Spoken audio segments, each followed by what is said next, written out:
Freunde, die Uhr tickt. Bis zum 6. April, 20 Uhr US-Ostküstenzeit, das ist Trumps neues Ultimatum an den Iran. Entweder öffnet Teheran die Straße von Hormuz vollständig für den internationalen Schiffsverkehr oder die USA werden iranische Kraftwerke bombardieren. Das ist keine leere Drohung. Das ist das zweite verlängerte Ultimatum innerhalb einer Woche.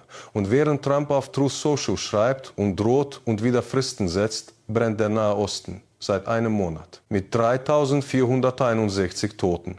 Mit explodierten Benzinpreisen hier in Deutschland. Mit einer NATO, die an ihren Grundfesten wackelt. Und mit einem Friedrich Merz, der zwischen Washington und Berlin balanciert und dabei täglich schmaler wird. Heute zeige ich euch den Stand des Iran-Kriegs nach einem Monat, was wirklich passiert, was Trump wirklich plant und was das alles konkret für euch in Deutschland bedeutet. Bleibt dran, es wird brisant. Ein Monat. Krieg, die nackten Zahlen. Am 28. Februar 2026 begannen die USA und Israel ihren Angriff auf den Iran. Heute, einen Monat später, lautet die Bilanz. Über 3.400 Tote, darunter mindestens 1.551 Zivilisten und mindestens 236 Kinder. Auf israelischer und amerikanischer Seite 19 zivile Todesopfer durch iranische Gegenschläge, 38 weitere in den Golfstaaten. Über 7.600 einzelne Luftangriffe auf iranisches Gebiet. Mehr als 10.000 abgeworfene Bomben. Und die Straße von Hormuz, jene 33 Kilometer schmale Meerenge, durch die 20% des weltweiten Rohöls fließen, ist noch immer weitgehend blockiert. Der Ölpreis, der vor Kriegsbeginn bei 72 US-Dollar pro Barrel lag, kletterte zwischenzeitlich auf über 120 Dollar. Heute liegt er noch immer weit über 100 Dollar. Und jeder Cent davon schlägt sich nieder in eurer Tankrechnung, in eurer Heizkostenabrechnung, in den Preisen in einem Supermarkt. Wegen der Folgen des Iran-Kriegs wollen laut IFO-Institut deutlich mehr Unternehmen in Deutschland ihre Preise erhöhen. Der entsprechende Indikator kletterte auf den höchsten Wert seit März 2023. Besonders stark Industrie und Baugewerbe. Das bedeutet, die nächste Inflationswelle ist bereits unterwegs. Sie ist noch nicht vollständig in euren Einkaufszetteln angekommen, aber sie kommt zu Trumps Ultimatum, was es wirklich bedeutet. Trump hat dem Iran ursprünglich ein 4-8-Stunden-Ultimatum gesetzt. Öffnet die Straße von Hormuz vollständig oder wir bombardieren eure Kraftwerke. Die Frist lief ab, nichts passierte. Trump verlängerte. Dann verlängerte er erneut bis zum 6. April. Gleichzeitig sagte er auf Fox News, der Iran habe um eine Verlängerung um 7 Tage gebeten, er habe ihm 10 gegeben. Der Iran bestritt das. Das Wall Street Journal berichtete unter Berufung auf Vermittler, der Iran habe gar nicht auf eine Verlängerung gedrängt. 2 Versionen. Niemand weiß genau, was stimmt. Was man weiß. Trump sagte am Sonntag an Bord der Air Force One, es habe bereits einen Regimewechsel im Iran gegeben. Die neuen Führungspersonen seien viel vernünftiger. Der Iran soll auf einen 1-5-Punkte-Friedensplan geantwortet haben. Wir haben die meisten Punkte akzeptiert. Gleichzeitig erklärte der iranische Parlamentspräsident öffentlich, niemand kann dem Iran ein Ultimatum stellen. Die Kinder des Irans werden den Kampf bis zum endgültigen Sieg fortsetzen. Das sind 2 vollständig verschiedene Lageeinschätzungen. Auf der einen Seite Trump, der von Deals und Vernunft spricht. Auf der anderen Seite Teheran, das von Kampf bis zum Sieg spricht. Einer von beiden lügt. Oder beide tun es. Und während diese Unsicherheit anhält, schickt das Pentagon 10.000 weitere Soldaten in die Region, darunter Marines und Fallschirmjäger. Für einen Krieg, der angeblich bald endet. Was das für Deutschland bedeutet, direkt und konkret. 80% der Deutschen sagen laut aktuellem ZDF-Politbarometer, die Bundesregierung tue zu wenig gegen steigende Energiepreise. Das ist keine Minderheitenmeinung. Das ist der Wille von 4/5 der Bevölkerung. 58% der Befragten gaben zudem an, die hohen Energiepreise seien ein sehr großes oder großes persönliches Problem für sie. Das sind keine abstrakten Zahlen. Das sind Menschen, die morgens in ihr Auto steigen und an der Tankstelle stehen und nicht fassen, was sie lesen. Und was macht die Regierung? Sie schaut zu. Sie erklärt, man könne weder den Krieg beenden noch die internationalen Ölpreise beeinflussen. Das stimmt. Aber was man beeinflussen kann, Steuern auf Kraftstoff, CO2, Abgaben, Energiesteuer, das tut man nicht oder nur halbherzig. Der Bundestag beschloss, dass Tankstellen ihre Preise nur noch einmal täglich erhöhen dürfen. Das war die große parlamentarische Reaktion auf eine Preissteigerung von 52% in 10 Tagen. Einmal täglich dürfen sie weiter abzocken, nur etwas langsamer. Das ist Symbolpolitik, während die Menschen an der Zapfsäule stehen, die Preistafel lesen und sich fragen, warum tut niemand wirklich etwas? Die Antwort ist ernüchternd, weil das 130 Milliarden Euro Haushaltsloch jede echte Entlastungsmaßnahme sofort mit der Frage beantwortet, wer bezahlt das? Und solange diese Frage nicht beantwortet ist, bleibt die Regierung auf Sicht. Reagierend statt gestaltend, erklärend statt handelnd. Merz zwischen den Fronten. Friedrich Merz hat klargestellt, Deutschland ist nicht Teil dieses Krieges und will es nicht werden. Das ist verfassungsrechtlich korrekt. Für einen Bundeswehreinsatz bräuchte es ein Mandat von UN, EU oder NATO und einen Bundestagsbeschluss. Beides gibt es nicht. Beides hat niemand beantragt. Die USA und Israel haben Europa vor diesem Krieg nicht konsultiert. Das hat Merz selbst klar ausgesprochen. Und er hat auf dem FAZ-Kongress klar gesagt, was er von Trumps Strategie hält. Das sei keine Deeskalation, sondern eine massive Eskalation mit offenem Ausgang. Das sind Eskalationen, die schon bedrohlich sind. Nicht nur für die Betroffenen, sondern für uns alle. Er bezweifle, dass es eine wirkliche Strategie gäbe.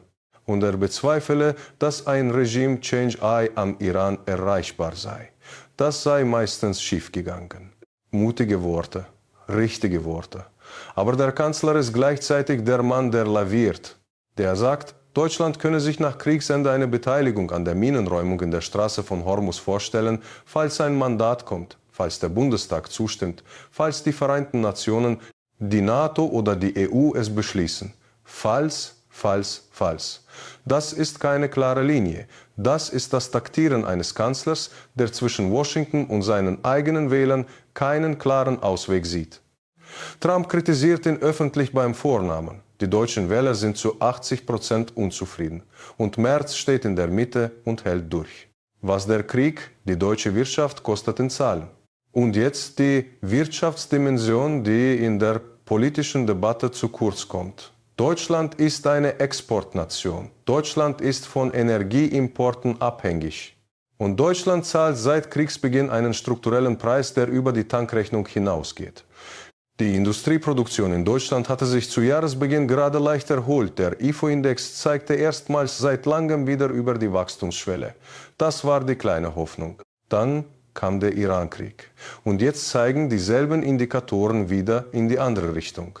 Die Preisweitergabe an Verbraucher steigt. Die Konjunkturerwartungen sinken. Der Erholungsprozess, über den Merz am Koalitionsvertrag sprach, wird durch einen Krieg gestört, den niemand in Europa gewollt hat. Logistikkonzerne wie Maersk und Hapag-Lloyd müssen ihre Schiffe um Afrika umleiten, wegen der Unsicherheit in der Straße von Hormuz. Das erhöht die Frachtkosten um bis zu 20%. Diese Kosten landen am Ende beim deutschen Mittelstand, der ohnehin schon unter explodierenden Energiepreisen leidet. Und der Mittelstand gibt sie weiter an euch als Verbraucher. Das ist die Lieferkette des Iran-Kriegs. Von der Straße von Hormuz direkt in euren Einkaufskorb. Russland am Hintergrund, die Verbindung, über die niemand spricht. Und jetzt zu dem Thema, das in der deutschen Berichterstattung seltener vorkommt, obwohl es zentral ist. Zelensky erklärte öffentlich, er sei zu 100% sicher, dass Russland dem Iran mit Satellitendaten hilft. Wenn russische Satelliten dreimal denselben Militärstützpunkt fotografieren, bedeutet das einmal beobachten, einmal simulieren, beim dritten Mal kommt der Angriff.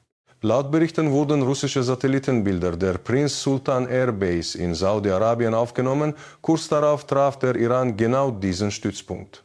Europäische Vertreter haben bei G7 Beratungen die Verbindung zwischen Russland und dem Iran angesprochen. Die EU-Außenbeauftragte Kaja Kallas erklärte, der Iran und der Ukraine-Krieg seien eng miteinander verknüpft. Russland unterstütze den Iran mit Geheimdienstinformationen und Drohnentechnologie. Wenn das stimmt, kämpft Europa faktisch an zwei miteinander verbundenen Fronten. Und Deutschland sitzt in der Mitte mit einer Bundeswehr, die erst aufgerüstet wird, einem Kanzler, der Trump kritisiert, aber auf NATO-Solidarität angewiesen ist, und einer Bevölkerung, die die Energiepreise spürt und wenig versteht. Was wäre jetzt politisch richtig? 3 konkrete Maßnahmen, die möglich wären und nicht passieren. Erstens, temporäre Senkung der Energiesteuer auf Kraftstoffe. Der ADAC hat es gefordert. 15 Cent Entlastung pro Liter wären möglich. Sofort. Ohne großes Gesetz. Warum passiert es nicht? Weil es Geld kostet, das IAM 1,30 Milliarden Haushaltsloch fehlt. Zweitens, eine klare Übergewinnsteuer auf Ölkonzerne, die während der Krise ihre Margen ausweiten. Andere europäische Länder haben solche Maßnahmen bereits ergriffen. Deutschland debattiert noch, Merz zweifelt. Die SPD fordert, Söder blockiert. Das übliche Berliner Schauspiel. Drittens, eine europäische Koordination bei der Energiepolitik, die über die nächsten Wochen hinausdenkt. Was passiert, wenn der Krieg nicht in 7 Tagen endet, sondern noch Monate dauert? Diese Fragen werden nicht laut genug gestellt. Die Atomfrage, das eigentliche Risiko. Und jetzt zum Teil, der selten laut ausgesprochen wird. Ein iranischer Abgeordneter hat im Parlament vorgeschlagen, Iran solle aus dem Atomwaffensperrvertrag austreten. Warum sollten wir die Einschränkungen akzeptieren, wenn wir bombardiert werden? Gleichzeitig hat die IAEA bestätigt, der Forschungsreaktor Condab, früher bekannt als Arak, wurde durch Beschuss stark beschädigt und ist nicht mehr betriebsfähig. Eine Urananreicherungsanlage wurde ebenfalls angegriffen. Trump sagt, der Iran habe zugestimmt, niemals Atomwaffen zu besitzen. Der Iran sagt, er führe keine direkten Gespräche mit Washington. Und während diese Unklarheit anhält, werden nuklearbezogene Anlagen bombardiert und Parlamentarier sprechen vom Austritt aus dem Atomwaffensperrvertrag.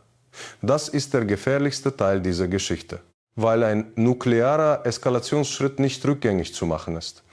Was nach dem 6. April kommt? In 7 Tagen läuft Trumps Ultimatum ab. 3 Szenarien stehen am Raum. Szenario 1. Es gibt eine Einigung. Pakistan hat angeboten, die Gespräche zwischen den USA und dem Iran zu vermitteln. Der iranische Präsident hat sich dankbar für diese diplomatischen Bemühungen gezeigt. Trump sagt, der Iran habe auf den 1-5-Punkte-Friedensplan reagiert und die meisten Punkte akzeptiert. Wenn das stimmt, könnte ein Deal in Reichweite sein.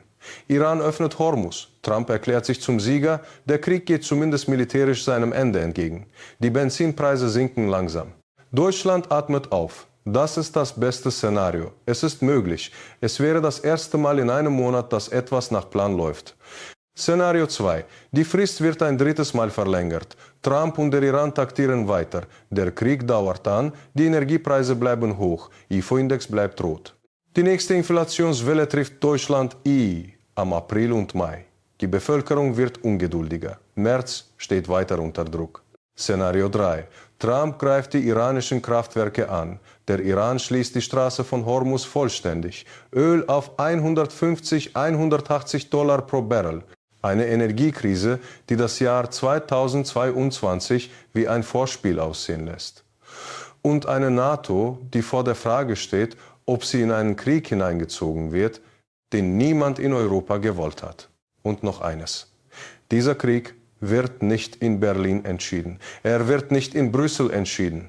Er wird in Washington und Teheran entschieden von Männern, die Europa nicht gefragt haben, bevor sie ihn begannen. Europa ist kein Akteur. Europa ist Betroffener.